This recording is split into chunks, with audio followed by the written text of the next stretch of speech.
Fabolous was being surveilled, and then he wasn't. It wasn't like we did a big surveillance thing on him. We looked at a few things, and then that was it.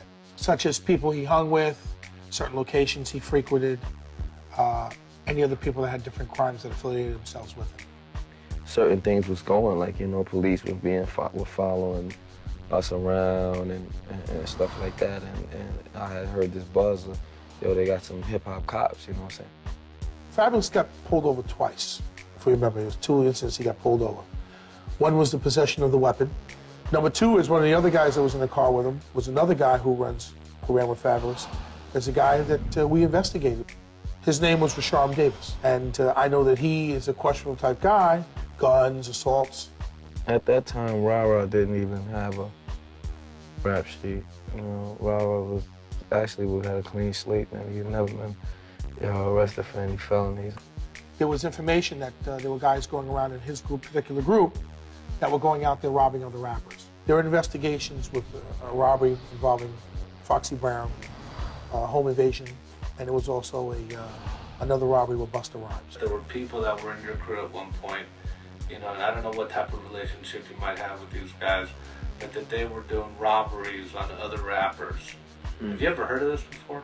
I've never heard of this.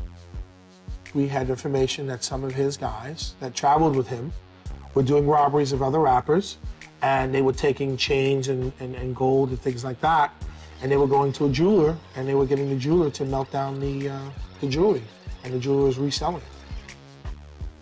There's a prominent Manhattan jeweler that's been fencing stolen jewelry. What do you know about that? I've never heard anything like that.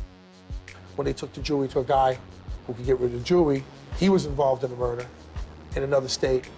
So, and he was a prominent person. So that became a really big problem because now you have all these different units that want to get involved in this investigation. So that became like a problem. And, you know, the FBI had to go through a lot more paperwork. There was a lot of things that had to be done. And then eventually it just got pushed to the side. I just think it's guilty before, you know what I'm saying? They're saying you're guilty before, and then you got to prove that you're innocent. There were charges being considered against Fabolous at that time, and the investigation kind of stalled somewhat.